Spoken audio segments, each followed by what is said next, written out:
வணக்கம் தலைவா, அனைவருக்கும் இனிய வணக்கம். இன்றைக்கி நம்ம இந்த ஒரு வீடியோவில் எதை பற்றி பார்க்க போகிறோம் அப்படின்னு பார்த்தீங்கன்னா, பிஎம் கிசானுடைய 23வது தவணை தொகை எப்பொழுது உங்கள் அக்கௌண்ட்டில் வரவு வைக்க இருக்கிறார்கள். ஸோ இதை குறித்து வெளியான முக்கியமான தகவல்கள் என்ன சொல்கிறது? வழக்கமாக 4 மாதங்களுக்கு ஒரு முறை விவசாயிகளின் வங்கி கணக்குகளில் வரவு வைக்கப்படுகிறது. இது சாதாரணமான ஒரு விஷயந்தான். ஆனால் அந்த 23வது தவணை தொகை வெளியீட்டில் சில குழப்பங்கள் இருக்குது. 1 கோடி பேரை பார்த்திங்கன்னா நிராகரிப்பு செஞ்சுருக்கதா தகவல் வந்திருக்கு. யாரெல்லாம் நிராகரிப்பு பட்டியல் பார்த்துருக்கீங்க என்னன்றதை பற்றி எல்லாமே இந்த வீடியோவில் நம்ம பார்க்கலாம். நீங்கள் நம்முடைய சேனலை முதல் முறையாக பார்க்குறீங்க அப்படின்னா மறக்காமல் ஒரு சப்ஸ்கிரைப் அண்ட் பெல்லை கிளிக் பண்ணி வச்சுக்கோங்க. வாங்க வீடியோக்குள்ளே போகலாம். ஸோ இந்த பிஎம் கிசான், பிரதம மந்திரி கிசான் சம்மன் நிதி யோஜனா ஒவ்வொரு தவணையும் வழக்கமாக 4 மாதங்களுக்கு ஒரு முறை கணக்கில் வரவு வைக்கப்படுவது இது எல்லோருக்குமே தெரிந்த விஷயம். இந்த பிஎம் கிசான் திட்டத்தின் மிகப்பெரிய நாட்டின் மிகப்பெரிய திட்டங்களில் இதுவும் ஒன்று. பிஎம் கிசான் திட்டத்தின் கீழ் அரசாங்கம் ஆண்டுதோறும் 6000 ரூபாய் வழங்கி வருகிறது. இந்த பணம் தலா 2000 வீதம் 3 தவணைகளாக விவசாயிகளின் கணக்கில் நேரடியாக டெபாசிட் செய்யப்படுகிறது. இதன் மூலம் சுமார் 9 கோடிக்கும் அதிகமான விவசாயிகள் பயன்பெறுகிறார்கள். இந்த நிலையில் விவசாயிகளில் தற்பொழுது 23வது தவணைக்காக காத்து கொண்டிருக்கிறார்கள். 23வது தவணை தொகை எப்பொழுது வெளியாகும் அந்த கேள்வி தான் இப்போ இருக்குது. ஸோ 23வது தவணை தொகை யாருக்கு முதல்ல கிடைக்கும்?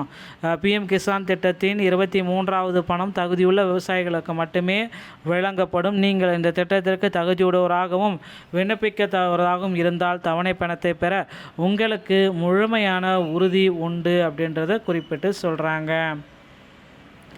இருப்பினும் தவணை பலன்கள் பெற சில முக்கியமான பணிகளை நீங்கள் செய்ய வேண்டும்.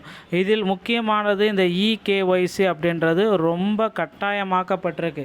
ஸோ இகேஒய்சி செய்தால் மட்டும்தான் உங்களுக்கு பண வரவு வரும். இல்லைனா உங்களுக்கு இந்த பண வரவு வருவது தடைப்பட்டு விடும், பணமே வராது அப்படின்றது சொல்கிறாங்க.